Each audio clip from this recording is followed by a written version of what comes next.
Hi, you guys. Oh my God, it's great to see you. I was looking at who was signed, who was here when you guys were all in the waiting room, and this is a great group for Tamara Saviano. We're so happy to have you here. And Tamara, we're just like thrilled to have you here. I'm so Um, happy to be here. Tamara's on book tour right now, so it's like really incredible that we got an hour with her. Thank you so much. I know how nuts it is to be on book tour and how in demand you are, especially you. It feels like you're really going and going. How is it going, actually?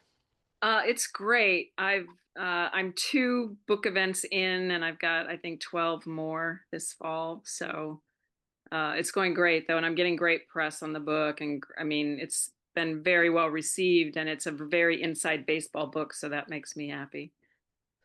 Yeah, it's Inside Baseball, but this is the book, you guys, Poets and Dreamers, My Life in Americana Music, that Tamara's on tour for right now. And it's Inside Baseball, but it's also really memoir-esque. Like it has so many scenes and like love and friendship and all of it. I love that about it, that it felt like a really smooth read. And I was saying it's so great to go in the backstage, and meet all these people and how does this happen and Tamara was part of our for those of you who don't know me, who came from Tamara's list. I am Suzanne Kingsbury. My dog Enzo is in the background barking at us asking for attention from Tamara like everyone else.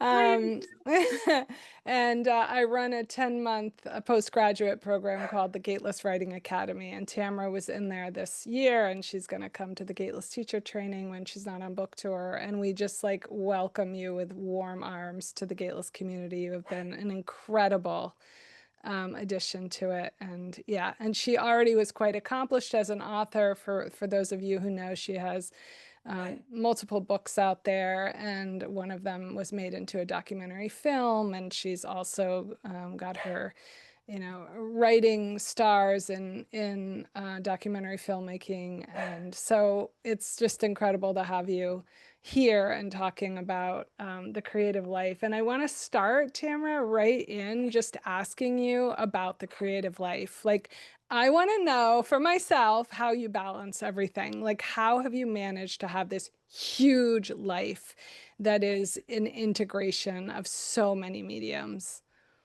Well, I'm really kind of selfish with my time, honestly. In 2007, I had a very busy PR company, and I downsized considerably and only decided I was only going to take on projects that I could work myself. So I stopped having a team. And then I also at that time decided that mornings were for me. So no one's allowed to call me before noon. And I do a lot in the morning. It's when I do my best writing, and I can only write, the thing I've loved about Gateless is the salon where we write for like 20 minutes. And I'm amazed at how much I can get done. Before I would spend 2 or 3 hours. Now I'm writing more often, but in shorter increments. And it's really fun. But yeah, so I'm kind of selfish with my time, and I'm an introvert. So I skip a lot of the parties and things like that. And does it worry you? Like, first of all, do you get FOMO? Second of all, how do you manage it for the mornings? Like, do you have people who want meetings or like that's the only time I could like how do you stick to that? What are your Well, boundaries? my when I started doing that, my main client was Chris Christopherson, who some of you might know. He's a legendary songwriter, if you don't know, and he was in A Star Is Born with Barbara Streisand in the '70s, so you may remember him from his sex symbol days. But Chris lived in Hawaii and likes to sleep late, so it really was kind of perfect. He was my main source of income and my main bread and butter. And because I had that, I was able to say to other people that I would take on as clients, this is my schedule. And if you can't work within that, we're probably not a good fit. Now, I would break that rule, of course, if I had to go out of town or, things would come up. Of course, I wasn't, really militant about it. But for the most part, I'm still able to keep mornings to myself. What time do you get up? Like, what's your daily ritual for all this Oh, creative work? I get up whenever I get up. Sometimes it might be 5, sometimes it might be 8, and it really just depends on how well I sleep and the night before, and so I don't have an alarm, I just get up when I get up. I know that I'm very fortunate to be able to do that. Yeah, and then when you get up, do you hit the ground running? Is there a ritual? Are you meditating? Are you journaling? Are you what is your like I usually go for a walk and I have my phone with me and I send myself voice text messages, so if I'm working on a writing project, my walk is really quite fruitful. All along the route, I usually go about 4 miles, and I'll just be giving myself messages. Oh, don't forget to write about this story. Oh, don't forget this. Try to do this. Or if a good line comes to me, I'll speak it into my text. And then when I get back, I sit down and I go through my text first, and write everything down that comes to me. And then depending on where I am in the process, um, it might be a writing day, it might be an editing day because I write longhand. I've written all my books in longhand. Otherwise, I used to be a magazine editor, and my editing brain gets in my way if I try to do it on my computer. So I've not been able to master that. I've tried. So everything I write is longhand. And that means that I then have to type it into the computer. And when I do that, I edit. So some days are writing, some days are more editing. so you have kind of like a conversation with the self, and that's how you start your day is like I'm sort of conversing with myself, reminding myself of things, but also just sort of like getting inspiring, bringing it to that part of the self that's just waking up. And Yes, and I have, my imagination seems to be strongest in the morning, because there's not all these distractions, and I have a really great imagination. So I seem to really just have very fruitful mornings if I do my routine of walking and then taking what I've gotten on my walk and putting it into the work I've already done. And my work is all over the map. I've talked to many friends about writing, and you know it as we all know in Gateless, it's not about sitting down and starting at the beginning and writing through the middle and the end.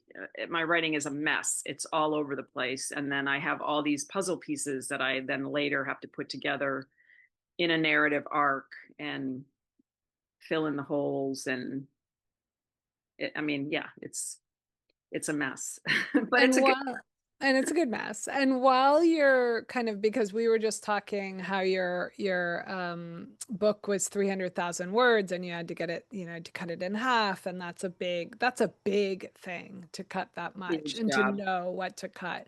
And Yeah. how did you keep the critic at bay while you were doing that from like, oh my God, I'm never going to be able to do this and all that.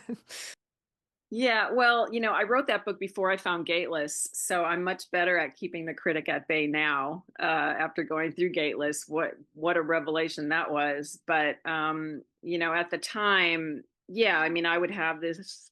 My critic would be telling me, "Oh, this book is going to suck now because you can't have all the color, and you're not telling all the detail of every story." Um, but I have a great editor, and uh, he's actually the acquisitions editor that I've worked with for 2 books at Texas A&M. He's just retiring, um, and I could call Tom and just talk through things and work through things with him, and he's really good at it. So I did have somebody that would help me kind of kick the critic out of the room. Right, that would like sort of apply craft so that you weren't feeling at large. Yeah, yeah, Yes. yeah, Yeah. yeah.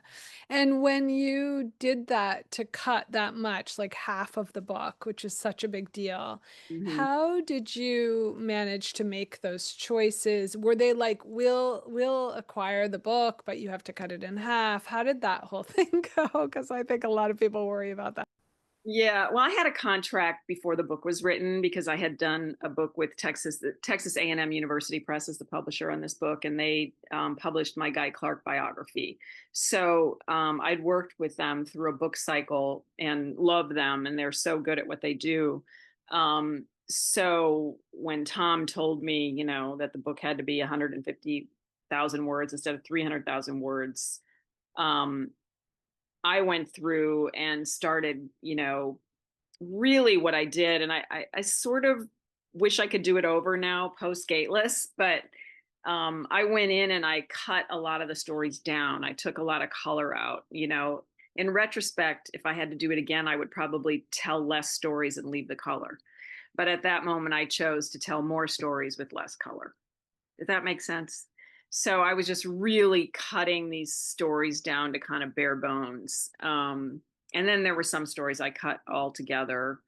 And Tom told me along the way, he said, look, you want to tell stories, but in this kind of a book, it's an academic book. What you're really trying to do is talk about the rise of Americana as a music genre, as well as telling your own stories, because it's part oral history, part memoir, and I interviewed a lot of people that were there at the start of this as a radio business, on and on.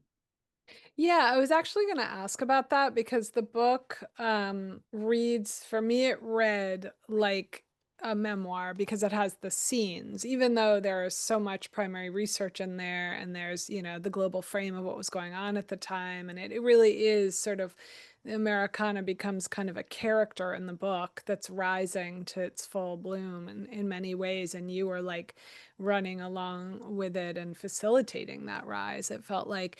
And there were a lot of moments where I wondered, like, how did you remember everything that was happening? Like that moment when you were like really jet lagged and, you're getting Al's calling you and like those sorts of moments. It's like, how did you remember like, oh yeah, I was, you know what I mean, and how I mean, I know there's some poetic license to every memoir, but still like there is, you seem to be a very fastidious writer in terms of accuracy and all that, so I'm just curious like how that happened. Well, I keep a diary, and I've been keeping a diary since I was 13 years old. So I write in my journal every day. And so as things were going down, I was writing about them in the moment. So I have, this two huge Rubbermaid tubs filled with my journals, and they're all handwritten, books. And so they were kind of my main source for this. I just pulled out 30 years worth of my journals and had to take the handwritten and type it all in, but I had the source material. And while I was reading those journals, from 30 years, there were many stories that I had forgotten that I was like, oh, wow, that's how that happened. Sometimes in your mind, you think something happened one way and you remember it another way. So there was a lot of stories that I was remembering differently than when I recorded it when it happened. So I used those to try to keep it as accurate as possible. That's so interesting that memory is that flawed too, that you were able to see how flawed memory really is. And Yeah, or even, like I thought some things happened one year when they actually happened a completely different year. wow. So reading this, I was like, oh, that happened in '05. I thought that happened in '08 or whatever, is so having those written records, priceless, absolutely priceless. And did you keep the journals because you kind of knew, like, wow, I am on the ground floor of something big and I'm dealing with like Chris Christopherson and Guy Clark and, I mean, all the names that are in there and you're not a name dropper at all. It's just sort of like the world you were moving in. Did you know, like, I better keep this diary, or have you're just like someone who would anyway keep that Well, I detail? would anyway because I started when I was 13. So I was, Yeah. in my teens and 20s, I was journaling mostly about voice. And when I started, working in this career in radio in the '90s, I thought, okay, well, this is such an interesting career that I'm in, I'm going to start documenting that. So I still wrote a little bit about boys, but I wrote mostly about what my work and what I was doing day to day. Yeah, so you started to be, yeah, writing about things that mattered. Yeah. Hell with Rather those than the boys. crushes, who likes who, and yeah, right. Yeah, and when you're writing about, I mean, it helps that you were documenting your life, but also there is the fear, and this is one of the questions I would say, and you probably know this because we were in the academy, you know, you were in the academy, that people ask a lot, is that like, how am I going to be able to write about people and get permission, not create, you know, not let them sue me, because you saw people in a way that the public didn't see them. You know, you saw them in production, tired, on the road, you know, like, so how did you manage that? Like, did you ask for permission? What was your, I mean, you couldn't always, right? But No, and I mean, I tried, all the way through this to be really truthful and make sure that my research and my fact checking were as flawless as possible. I learned my first book, I wrote about my family and my relationship with my stepdad and how it got me into music. And my mom, I interviewed her for that book. And so I thought she kind of understood because she really opened up to me. And then when the book came out and she saw it in print, oh my God, she was pissed. She didn't talk to me for a very long time. interesting. And even though, I was like, well, mom, I interviewed you. I have her voice, telling me these stories. I recorded it. Um, but she was very upset, about airing the family dirty laundry or whatever. So then when I started writing about Guy Clark, um, I just said to him, look, this is the way that this is going to go down. I want to interview you for hours and hours and hours. And I want to interview all your colleagues and friends and family for hours and hours and hours. And I want to, go through every single scrap of paper in your house and dig through your drawers. And I mean, I made it sound as unpleasant as possible. And then I'm going to go away and write this book, and you can't read it until it's published. And he just took a big old toke off his joint and said, sounds fair to me, Tamra. And we were off and running. And I still didn't believe that he was really going to go down that path. But he started telling me, some not so flattering things about himself right from the beginning. And unfortunately he died before the book came out, so he did not get to read it, but his friends and family, they like it and they're pretty happy. They're satisfied that it's a well-rounded portrait of him, that's not just a fangirl thing, that there's a lot of his skeletons that I wrote about. So I mean, but I did meticulous research and I recorded every interview, so if anybody ever came back about that, I can say, look, here's the research, here's the interviews. Now when you're writing memoir, like when I was writing Poets and Dreamers, I of course have my diaries, but I may have written something in my diary and seen something the way someone standing next to me saw it completely differently, you know um but it's my story, and I feel pretty confident that I'm telling the story that I saw unfold. And I did interview people to get those facts right, but the memoir part, my relationship with Chris and my relationship with Guy and everybody else, um those are my memories and my view of the relationships. So that's how I wrote it. Yeah, it's so interesting that there was that intimacy in the Guy Clark book and the feeling of almost like a chemistry between the two of you that had sort of this trust. And I was thinking in reading it that the ability to have intimacy with somebody is necessary for that kind of writing. that there wasn't a way in which you felt that the author was turning away from who he was in all his complexity.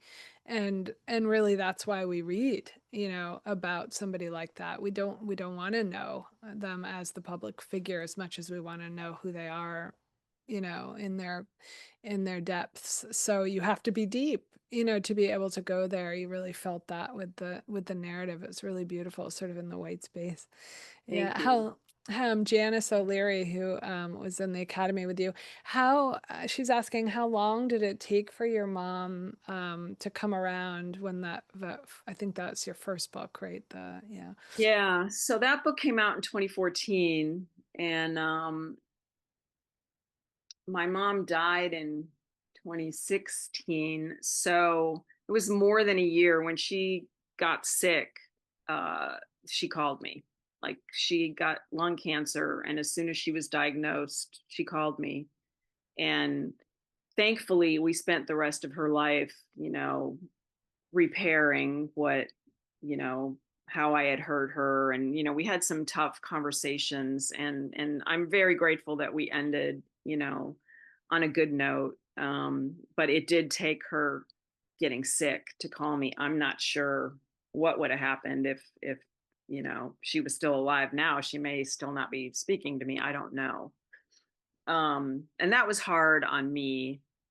Um, and like my brother said, well, what did you expect? And I'm like, well, I interviewed her.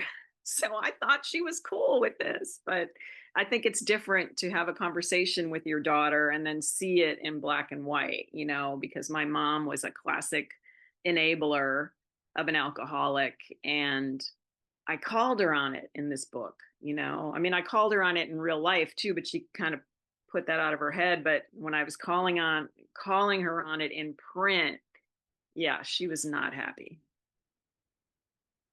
Yeah. And did you have, when it happened, that you realized, like, oh, I'm not going to have a relationship with her? I don't know for how long. Did you feel regret, Tamara? Or what was your. Yeah, I felt a lot of regret. The regret I felt, I don't feel regret for writing it, because that book ended up um, introducing me to a lot of people that went through similar things, and having that connection with them and knowing that it helped them was worth it to me. But I wish I had been more clear with my mom, like, this is going to be in print. This is going out into the world. This is going to be available for anybody to read. And I think, because it was my first book, she just thought, oh, yeah, sure, my daughter's writing a book. She didn't realize that I was a trained journalist, and that me writing a book meant this book is going to be published one way or another. So I do have regrets, mostly in how I handled my mom, but not about writing it. Mm-hmm. Yeah, right. Like to front her a little bit more and say, like, this is coming out and this is my understanding or perception of it, and yours Right. can be different. Yeah, yeah, yeah, yeah. That's so interesting and hurtful. Yeah, I'm sure not to be able to talk to your mom and, you know. Yeah, it was hard, but here we are. Yeah, here we are. It's quite a few years later. So, so Tamara, I wanted to ask you a little bit about what it was like to get published with A&M. Like, I was saying to you before the call began that a lot of the people in Gateless go towards the more corporate publishing houses like Random House and Simon and Schuster and Hachette and all of those. And I was so curious to talk to you about the trajectory of the independent and the university press and sort of what that looks like. And you were saying that the Guy Clark book was their biggest book, I think, ever. And Mhm. it also coincided with a very interesting time in university publishing history where they were starting to look at the more mainstream books. They were starting to get away from that very kind of ivory tower. We only publish this very academic text. And so I'm curious about, you say your relationship with your editor is really good there. And just what has it been like for you? How did it happen? You know, all of that. Did you need an agent? You know, all those questions that everyone always has.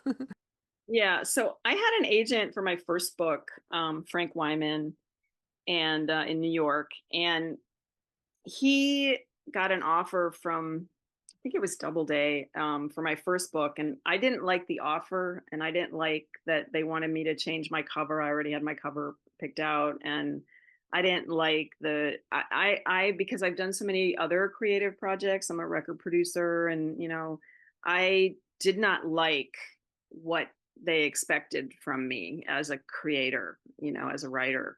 And so I told Frank, no, I'm not interested. And honestly, lost my agent because of that. Frank was not happy at all that I was like, no, thanks. I have a new agent now, Ryan Harvage, but so I sold the guidebook to Texas A&M without an agent. Now I am very connected in the Texas music circles, and they at Texas A&M started doing a series of books, the Texas Music series of books. Um, and yeah, they, at this time in academic publishing, they decided that they wanted to do more mainstream work that was not just for other academics to read. And so Tom Lemons, who's the acquisitions editor at A&M, he and I met, and he told me that he really wanted this book, and they were in partnership with the Center for Texas Music History, which at the time was run by a guy named Dr. Gary Hartman, and he and I were friends. So I already knew these people. This was not me coming in cold. But when we negotiated the contract, because another thing that had happened with Frank in New York is, and this may have changed, I don't know, but the percentages, the royalty percentages were set. There was no negotiating that. It was the publisher saying, "This is what you get," and I was like, "Well, I think I should get this instead." So with an academic press, I could negotiate my royalty rate. So, and there's no big advance, but they gave me, I think for the guidebook they gave me $15,000.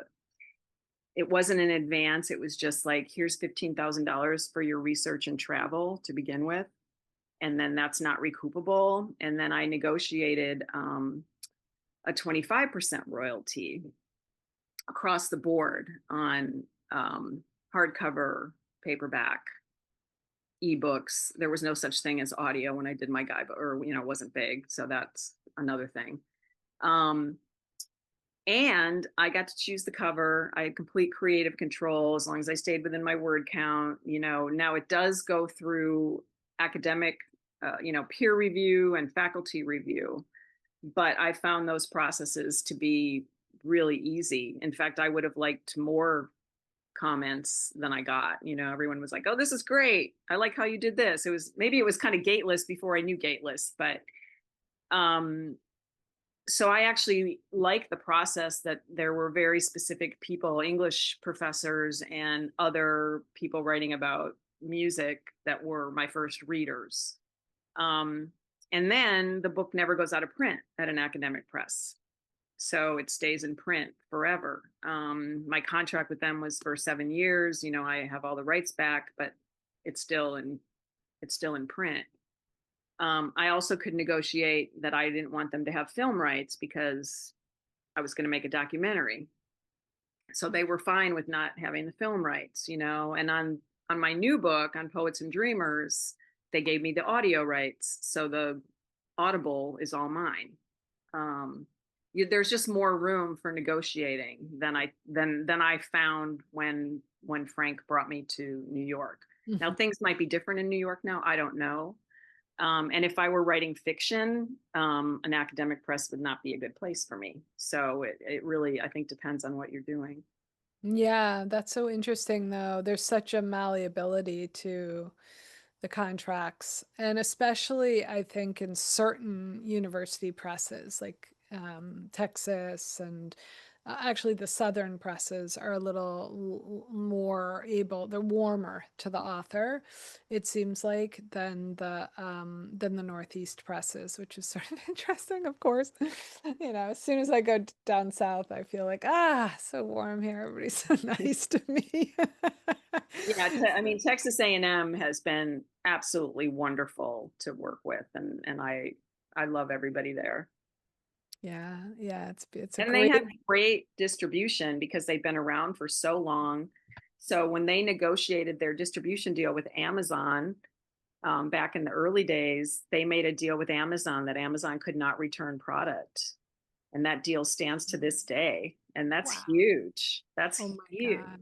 Yeah. Huge. Oh Yeah. my God, that's fantastic. So there That's are, they're really, they're good at what they do. They're really yeah. good at what they do. And your editor's skilled, which is huge too. Yeah. And I'm actually going to his retirement party on Thursday. I'm going down to Texas to go to his retirement party. And I'm sad because I probably wouldn't do another book with them anyway, because I'm done writing about music, but it's been great working with Tom. Yeah. Oh, I'm sorry he's retiring. It's like Yeah. incredible to have a good relationship with an editor like that. And what are you working on now, Tamara? So when I started at Gateless last December, by the way, Mary Gaucher is the one that turned me on to Gateless. And I need to buy her dinner one of these days for that. But I was challenged last November by a friend of mine who's a visual artist, Terry Allen. He's fantastic. Look him up. um, I was challenged by him to write fiction. I honestly was trying really hard to land a deal with the filmmaker Richard Linklater to write his biography. I really wanted to do that, and he's so busy making films. Like he made, 3 films in less than 2 years, and there was just no way that he could devote the kind of time. And I was bummed that this Richard Linklater biography was not going to happen. And I was whining to my friend Terry Allen, and he said, "Tamara, I think it's time you try your hand at fiction." And I'm like, "Fiction? No, I can't do fiction." The critic really was waving at me. Um, so I was like, that's not happening, no way. Well, then I was having tea a few weeks later with Jamie Harris, who is Mary's partner, Mary Gaucher's partner. And I was telling Jamie the story because she and Mary know Terry Allen. And Mary said, "Oh man, Jamie said, you got to talk to Mary. You have got to talk to Mary." And so I texted Mary when I left Jamie, and I said, "Hey, Jamie was telling me I have to ask you about Suzanne Kingsbury and Gateless." And Mary called me. Like, she didn't even text me back. She just called me, and she's like, "Tamara, Suzanne Kingsbury is like the book whisperer. You have to be part of Gateless. You have to." And so I emailed you and said I wanted to write fiction, and you're like, "Well, send me 10 pages of fiction or whatever." And I'm like, "What?" No. And so I sat down and I wrote, 10 bad pages of fiction, but it was my first time ever trying to do that. And it sparked me. And at the same time that I was, talking to Mary and doing this, there are this is a very long answer, Suzanne, I'm sorry. Um, there are 3 artists. I'm from Wisconsin, and there are 3 artists in Wisconsin who met at the Chicago Institute of Art in 1940. And so I'm writing historical fiction with the 3 of them as kind of main characters. That's my short. That's how I'll answer. Fantastic. So it's a And I'm having the time of my life. life. I'm having so much fun. It is so much fun. Yeah. That is awesome. And you don't have to deal with like, I mean, not that you don't like to deal with the personalities, but you have you're the god of that world. It Oh, is. yeah. I mean, I wish I had known earlier because it is so much fun. And I still get to do the research because I'm a research junkie. So I still get to read about these artists and go to their archives and do all the fun stuff. But then when I'm writing, I'm like, oh, I'm going to have them do this instead of this. Yeah. I'm having really a lot of fun with it. That is awesome. That is great. And Yeah. how is your journalistic background coming in when you work on the like both ways? Like how is it coming in so it's helping you and how is it coming in so you're like feel like okay, I can actually, sort of jettison that part of the writing. You know what I Yeah. I mean, it is both a help and a hindrance. It's a help because I know how to do research and I kind of, I know how to do story structure for real people. But it is hindering me in that, like one of my characters, I spent 8 hours reading all her letters in her archive. And I'm like, I don't need to spend 8 hours doing this. I can get the general vibe and move on, because I can write whatever I want. And also what I'm finding fun is like one of my, I have these three historic figures that are part of my story, but I'm also taking people that I know that I think are interesting and incorporating them in, but they're completely fictional people, you know what I mean? And yeah, it is so much fun. I mean, honestly, I'm 64 years old and I'm like, I have not had this much fun since I was 10. It is just mean? so much fun. Yeah, Oh my God, I love it. I'm yeah, so happy to hear that. Fiction is such a blast. much fun. And don't you feel like those people are real? Yes. Oh my God. I think about them all the time. And, Right. and I sort of have it, my writing is a mess as always, but I sort of have it sketched out in my head, except for the ending. So I feel like I'm gonna spend the winter writing because my current book is taking up so much of my time right now. But um yeah, I'm really, really excited and I'm, signed up for Gateless again. So I'm looking forward to getting back in studio and doing all the Gateless stuff. Yeah, well, everybody loves your writing. I'm sure you know that the people have been just in love with it. But both the books that you've written, but also like what you're generating. And it's really exciting to see someone switch genres, who's It's done. really fun. Yeah. Yeah, it's awesome. And it's funny, I went to the Ole Miss Library, the manuscript room. Have you ever been there? I have not, no, but Oh, it's like my kind of place. yeah, if you ever get a chance, I think it's the second floor, and you can walk in, and everybody's manuscripts are sort of on display, different people's manuscripts of Southern history, Southern literary history, most of them fiction. Maybe it is all fiction, but anyway, they have these family trees. Like it's very much that the people come alive, right? That you're writing Yeah. about. They have backgrounds and none of these get into the books, but you can see how elaborate it is. It's probably very similar to you kind of writing about these characters that you had to know and remember. Like, okay, well, who was his grandfather, and how, Yeah. like, Yeah. yeah. So it's very Yeah, cool. it's really fun. And especially, with the way the world is right now, it's such a wonderful escape for me, because I Yeah. can't be doom scrolling all day. That would just kill me. Um, so I love being able to escape into these characters and this work. Um, yeah, it's great. Yeah, it's very true that is an escape. And also when you don't have a lot of agency over the world, like the world feels out of control, and then you come into the novel and like these are my characters, this is That's my world. Like that's right. Yeah, it is so much fun. there's conflict. I make the conflict. Yeah, yeah. That's so cool. And I had one last question. So when you're dealing, and then I want to open it. I may have a lot of questions for you, obviously, but I won't hog the whole time. So when you've looked at the back end, Tamara, of all these creative people that you've worked with, what do you think is like, I don't want to say the single most important, but what is really important in the creative process? Like, I always think people have the like fame star or not. So it's not even around fame, but just like, what is it that makes somebody continue with their urge to create and like really dive into it and make their life about it? Do you know? Do you have a sense? Yeah, I mean, Chris Christopherson and I had this conversation a lot, and he was really my creative North Star. And because of him, I started doing my own creative projects. And he studied William Blake when he was at Oxford. He was a Rhodes Scholar and he studied William Blake. And what it boils down to is that it's the work. It's not what comes after. It's not the publishing. It's not the fame. It's not the, money.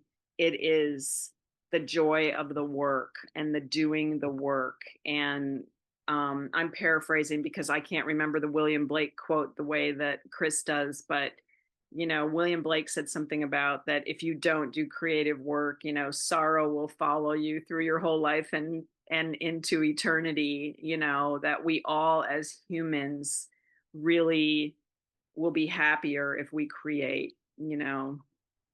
And Chris really believed that and lived that. And so did Guy. Guy wouldn't have been able to articulate it the way Chris did with the William Blake. But when I started doing my own creative work, I absolutely fell into that. It's like, oh, this is about the work. This is about the joy of doing the work. Like, the fiction I'm writing now, like, I don't know what's going to happen to that. I don't know if it'll be published. I don't care. Like, maybe, yeah, that would be nice. Okay. But right now, I'm doing it because it brings me great joy to do this work. And I think if the work brings you joy, it does end up out in the world. At least that's been my experience with my other creative projects. It does end up out in the world and finds the right audience. Yeah, it's amazing, right? When that joy is there with the work, then it's sort of translated to whoever's reading it, including the people who are going to buy it. Yeah. Like, I Yeah. love this. I want to spread it around. So Yeah. that's really interesting.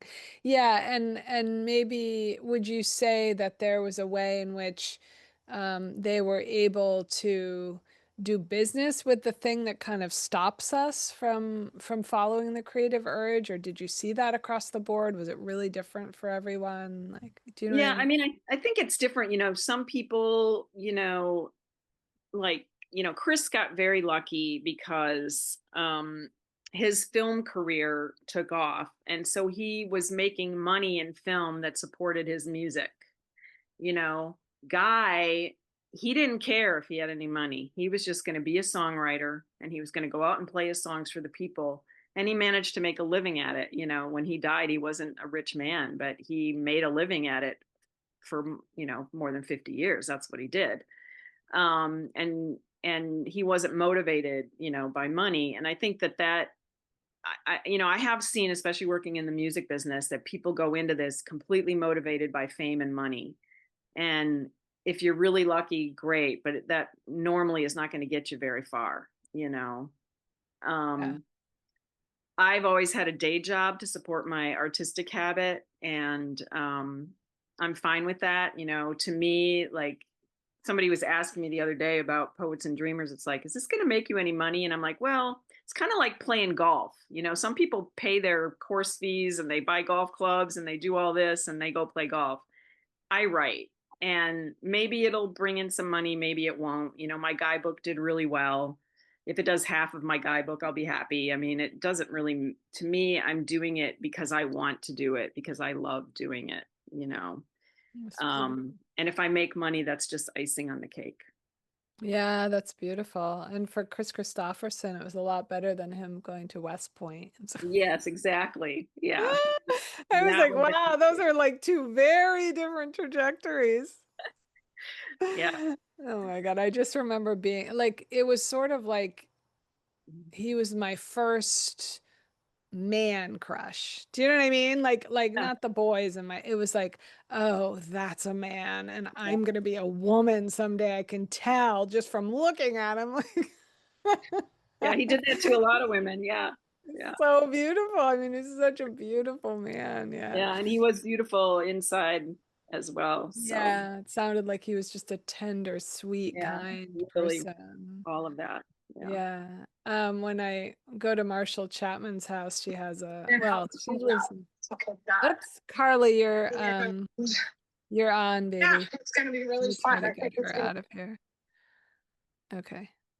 When I go to Marshall Chapman's house, she now she's in South Carolina. When she was in Nashville, she she had a framed letter from him that was so sweet above her bath her toilet. That letter was I produced a tribute album to Chris for his 70th birthday, and Marshall sang a song, and then Chris wrote everybody a thank you letter, and so that was that letter. That was that. I was like, honey, why do you have this? Although her bathroom was very pretty. It was Yeah, sort of she had a like a pretty house. Her Nashville chandelier. house was really nice. Yeah. I know. Have you been to Polly's? Have you been to South? I No. haven't seen her since she left Nashville. I No. know. I guess Yeah. she's loving it there, so Good. that's good. Anyway, you guys were talking about a mutual friend that we have, Marshall Chapman, who lived in Nashville. We have the music scene is actually kind of small, right? Yeah, no, and Tamara? when I looked at the Gateless alum, I was like, oh, I know a lot of these people, the Nashville people, Beth Nielsen Chapman and Yeah, Beth is on the call. Yeah, she was in the academy right before you, and she was like, maybe I'll write fiction just from being on this call. yeah. Yeah, Beth, do it. Yeah, it's small. I love going to Nashville for that reason. So I want to make sure that you guys get a chance to ask. I feel like I've been kind of hogging Tamara, but if you have questions about your process, her book, anything really, if you have it, let's hear it. Let me see if I can scroll and look. Oh, this is a great quote from Bukowski, Vicky, about the work. Oh, Danielle, what do you have, honey? Let me see if I can get you unmuted. Hello, can you hear me? Yes, I can. How are So, you? first of all, I'm so grateful to be here. Thank you for having this. Casey did a writing like a gateless writing thing here in San Diego, and that's how I got introduced to it. But my questions are, which you touched on both, but if you don't mind going a little more deeply into them. One, how do you decipher what you want to share in a family system? Because it really is your story too, the effect of it without creating a rift. And I don't know if that's really possible. And two, I know you mentioned like going on walks and voice noting or sending a message about writing ideas. On those walks, are you silent? Are you listening to things? What is the process you use to get in the space to create in a more deep reflection? So thank you so much. Sure. Thank you. I'll answer the second question first. Because it's easier. I am silent when I walk. Now I live in a city. I live in Nashville on Music Row, and I walk in my neighborhood, so there's traffic noise and things like that. But I like to be alone with my thoughts, and it helps me think about what I want to write. So yeah, I'm not listening. I can't listen to music when I work. It distracts me. Then I get all hooked into the music. So and then the family systems thing, I don't know the answer. I mean, I wish, as I said earlier, that I had had a more frank conversation with my mom and really made her understand what was going to be in print. And I think, unless you're willing to just blow up your family, that's probably the best you can do is have a, frank conversation with them and tell them you are writing your story. It is your story and how you see things. Um, and good luck with it. I mean, I think it's important for us to write these stories. I really think it's important for us to tell these stories. My book was a small book, but the people that I met who read my first book, it was wonderful to be able to have community with these people who had gone through similar experiences. It was worth it. And one of those women actually lives in Ireland, and we've become great friends. And I go visit her. I mean, it because we have this similar family history. We just really connected, and we became great friends. And never would have happened if I hadn't put that book out into the world. And so I say, go for it, Danielle. Thank you so much. Yeah, and I might say at the beginning of the process, write like no one's watching, Mm. and that will really help you just kind of move into what the truth is and get out the scenes, get out the sort of the emotional understanding of what happened without having that censor.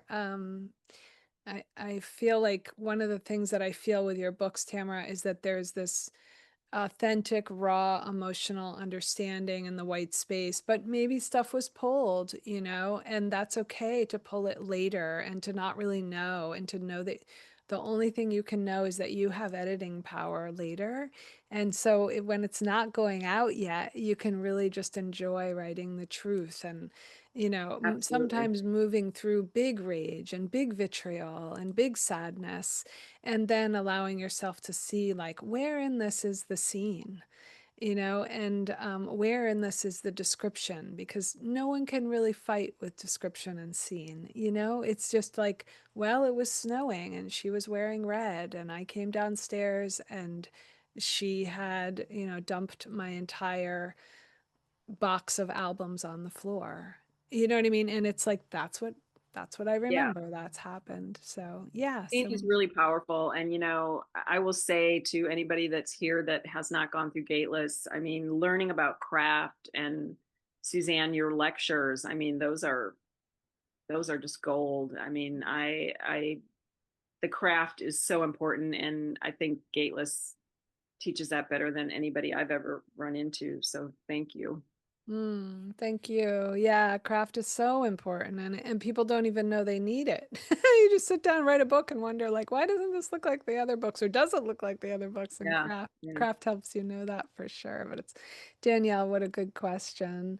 And Paulette's asking, how do you navigate? So maybe this is more around the fictional project. How do you navigate the actual facts of historical figures with how much you fictionalize them? Like how much has to be, faithful to their lives? Such a good question versus what you create for them. Yeah, it is a great question, one that I'm asking myself all the time. And I've been reading historical fiction, um, and trying to kind of figure that out by reading. And I hope that along my journey, I will meet some historical fiction writers. If there's anybody in Gateless, please call me. Um, because I would love to have that conversation. This is the first time I'm doing it. Um, and I really want to do a good job of it. And, right now I'm just writing for me. So I'm just writing whatever I want. Like, you said earlier, just get it all down. But somewhere down the line, I am going to need to make some of those decisions. And I have no idea how to make those right now. Suzanne, do you have any words of wisdom? Yeah, I do actually. Usually truth is stranger than fiction. So it can be really good to get those details in there. And then you're going to elaborate in scene, right? Because you weren't in the room, you weren't in the drawing room, you weren't in the, whatever time period you're writing about. So it's more that what's made up are not the characteristics of the person, their family background, those facts that you know, because you're going to research them, but more kind of what happened in those real life scenes, what they said. You want to even take what they usually wore and put it in there, Paulette, if you can. And then you can make up these kind of relationships that you weren't sure about. So if you look at a book like The Paris Wife, she didn't know, right? That's a beautiful book to use. But I think it's fascinating to look at how she talks about that research that she did on Hemingway's first wife, and sort of what she took and what she fictionalized and how much freedom she had and she actually talks quite a bit about how that process works, as do a lot of people. And Tamara, Mel Morey, who is one of our luminaries, has taken the Academy like 3 or 4 times, and she's so open now about the book that came out with Harper's. And I think that book, historical fiction traditionally sells really well. And I think it sold like 25,000 copies and it's pre when it was published. And she's still like the most approachable person and she's so warm. And then Vicky Goal is on the call right now. She's actually hosting a pop-up retreat in a couple weekends at her house in Walpole for us, which I'm really excited about. And she's writing historical fiction. She's like an incredible writer. So yeah, and I'll think of other people too, Tamara, that if you guys want to meet or talk I or would love whatever. that. I love that. It's a great, excuse me, it's a great community to talk about different genres, I think, and like kind of compare notes and all of that. And then somebody had their hand I up. did. I did. Yeah. Sorry to interrupt. I Oh, couldn't figure. hi. Hi, Beth. Hi, and Molly's got her hand up. She can go first, but I couldn't figure out how to get the little hand up in all these Well, your hand's up, baby. directions. Let's hear it. I like your the background. I had such an incredible experience doing Gateless a couple of years back, and I'm dying to do it again. And so good to see you, Tamara. I guess. Uh, I had this experience, and I've never even kept a diary. I've only written songs, so my songs are like I don't know what the song is about, but I follow the song, and it's just kind of really opaque, like opening into and then finding clues, and then finally I figure it out by the end. And I didn't think like writing an actual memory would be like that, but as I was writing these stories, they were from my life, and I'm trying to gear up to write a memoir. I had this weird experience where I go, oh, I think I'll write about that time. And then I start writing, and then all these details would just enter into my conscious awareness that I know don't even know if I was making it up. Like it just like a movie unfolded in my head, and I just went with it. And I thought, that's the most exciting part for me is that did I actually remember all that detail, or am I just making it up and I'm convincing myself I remember that detail? Is there an answer that's one way or the other to that question? And then how much more fun is it when you don't have to worry about whether or not you're being accurate? I know, right? Who cares? Tamara, do you want me to take this or? Yes, please. Yeah, so what happens, they've found in brain science studies in writing, is that when you're actually moving into a memory, even if you just start with a smell or you start with a taste or any of the five senses, usually it has to be like a somatic experience of what was once experienced. What happens is there's a part of the brain that's responsible for long-term memory that is usually shut down so that we can exist in life, you know what I mean, and pay our bills and, do all the things that we have to do, read about freaking Charlie Kirk 1 million times. But with this, when you're moving into the creative, then this place in the brain opens for long-term memory and the details begin to flood in. And it is, that is why writing is so, seminal often to trauma recovery, and we don't even know why we feel better. So people who write memoir or write a novel that's close to memoir will often experience kind of huge life changes because what happens, and I kind of use shamanic language to describe it, but you can use scientific language as well, is almost like the spirit of the word comes back in time with you and it re-experiences, you re-experience the scene, but you're re-experiencing it with the word. So it's almost like the word is like a helper, or you feel safe because you have it. And you're also opening up that scene for out of the mind and out of the soma and putting it on the page. And when you put it on the page, then it's out of this kind of trapped place, and then you have a lot of agency over it. So your mind begins to the psyche actually begins to feel safe when you're writing. It's like, oh, I have agency over this, and actually I'm getting it out, and so I can see it, and it isn't stuck. And when that safety valve gets triggered, this is the second part of it, the memory is free to be released. So when you know that you're really in the sort of vibe, when you're experiencing a memory like that, that tactile scene writing. And the last thing I want to say, Beth, is that I still remember your work. Like Beth was in the academy, she also came on retreat, and I can still remember your scenes.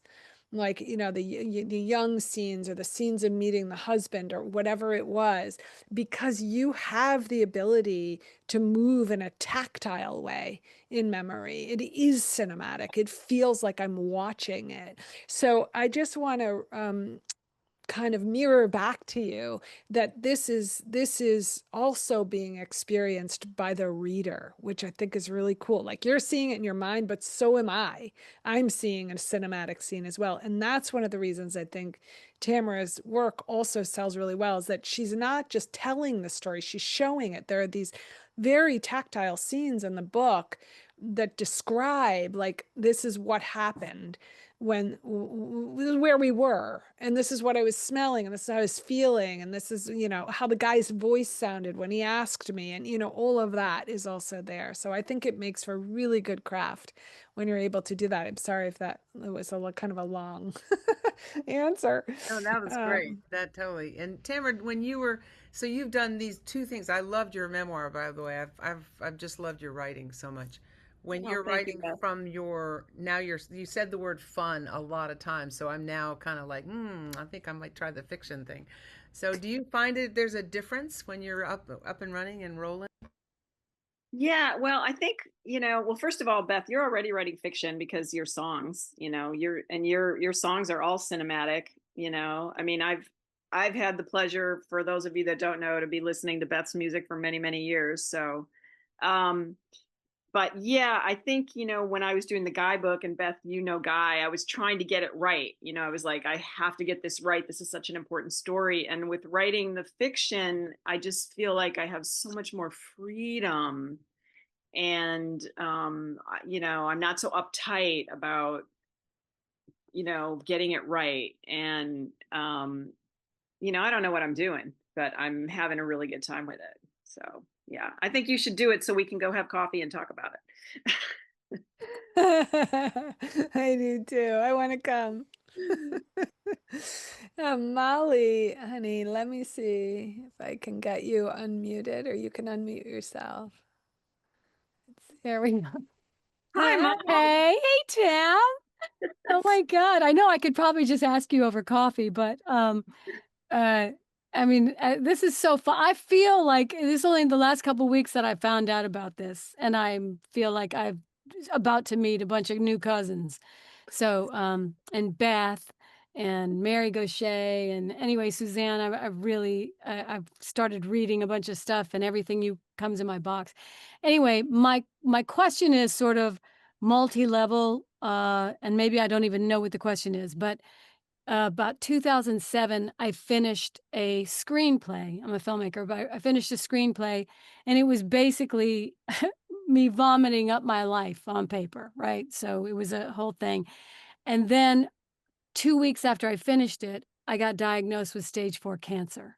Oh my God. And so what I thought I was writing, that was the end, it was like, oh, this is me in a nutshell. Well, then of course it just, went on and on. And so recently I started thinking about turning it into a book because it got so big and so out of hand. And then I started thinking about fictionalizing it. And then after listening to you today talk about this, so I would just like to hear what you have to say about, I mean, there's part of me going, are you afraid because it got really real and really true, and that's why you started thinking fiction, or just felt, so big? Um, and then as I'm listening to you today, and of course, I'm such a fan of Beautiful Girl. It's the most beautiful book. And I'm not just saying that because I'm your friend, but I learned so much about you. And it just hit me, like, I know what you went through with your mom.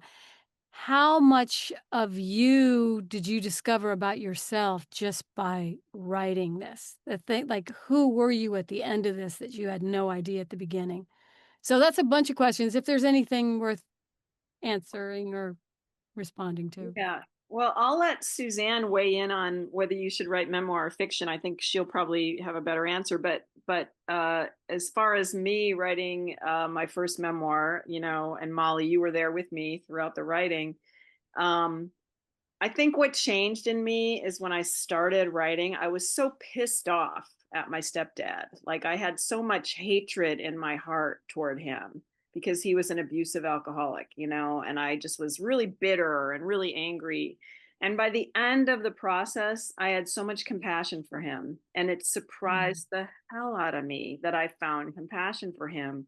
But while I was researching that book, I interviewed like my dad's best friend and some other people that were in his life when he was young, and he was an abused child. And I just found out about his life, and instead of looking at him as my father figure who was drunk all the time and abusive, I started looking at him as this little boy that he was when his parents abused him. And I just found compassion for him and I forgave him, like he was dead. So, you know, I was forgiving him, posthumously, but that's really what changed. And I think writing the book, I'd still be angry at him if I hadn't written that book. And now it brought me so much peace because I was able to, look at it differently. He still did really bad things, and I don't forgive that, but I was able to find peace with, you know, who he was and, the dreams that he had that were dashed. And I was able to look at him as as, more with more humanity than I had given him prior to that. Does that make sense? Oh, it makes total sense. And I never asked you that, but it's something that I saw in you. Like I saw a change, but we never have actually had the Yeah. conversation. Yeah. Gateless makes you have all kinds of conversations. Yeah, and I would say that those transcendent moments in the memoir are they happen as well in the novel in a different way because the novel is sort of everything in the novel is symbols. It's sort of like a Jungian dream. You know what I mean? Where like you move through the novel and you realize like, oh, this is emblematic of this in my life and that's emblematic of that. So you're still having agency over the psyche in some ways. It's just that they're almost symbols that you're moving in this very, as Beth said, very cinematic way. And I think one of the things that I notice is that we can be really critical of our, not really critical, but we can get kind of critical of these ideas that pop up. Like, am I just escaping the reality of the memoir? Am I trying to like get up? Who cares, really? It's like, just if it's in the mind, if the idea moves, it's always fun to like see what it's like, what would I name this character and how would I make her different? Like, is that fun as we're talking about? Like, does that give me energy? Am I excited to go to the page when I think about doing that? Or does it feel like work? Does it feel like heavy lifting? Does it then you kind of know that, oh, maybe this isn't the way to go. But I think it is always like where the energy is. I don't know if you agree with that, Tamara, like the joy, the feeling of like, yeah, even though this is different or big, I feel like I want to go towards it and see what it has to offer.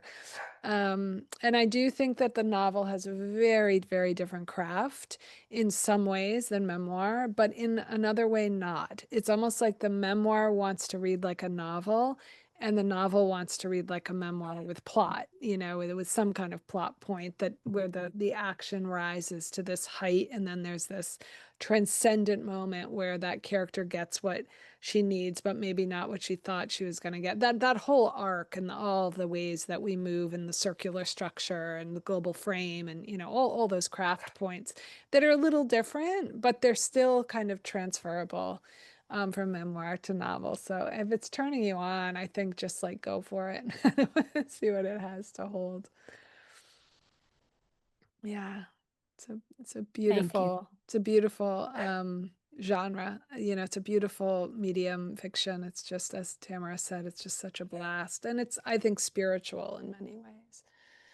But Tamara, I don't want to take your whole day. I know you have so much going on right now, and I just want to say like this has been so inspiring. And so you have this like ability to really draw forward your whole self in these conversations as I've seen you on book tour, and it's just a beautiful thing, and just I feel so lucky to be in conversation with you. So thank Oh, you so much. thank you, Suzanne. It's been such a pleasure to be here with you. And, again, I'm having such a great time in Gateless, and I look forward to this next year. And, and anybody out there that's not a member of Gateless, man, it's fabulous. So Thank you. I Yeah. hear you're a cult leader, Suzanne. I'm a cult leader, you guys. Just in case you didn't know. Our God is writing. And if you guys haven't gotten this book, it is time to get it. It is so good, you guys. I mean, it shows you the back end of the creative process, and it also shows you the life of someone who has dedicated to the creative process. It is such a fun read.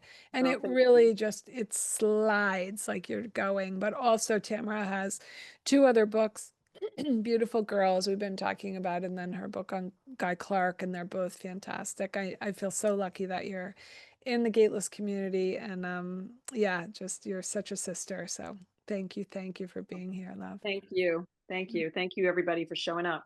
Yeah, thanks you guys. What a great conversation. What a beautiful day. Thank you for coming.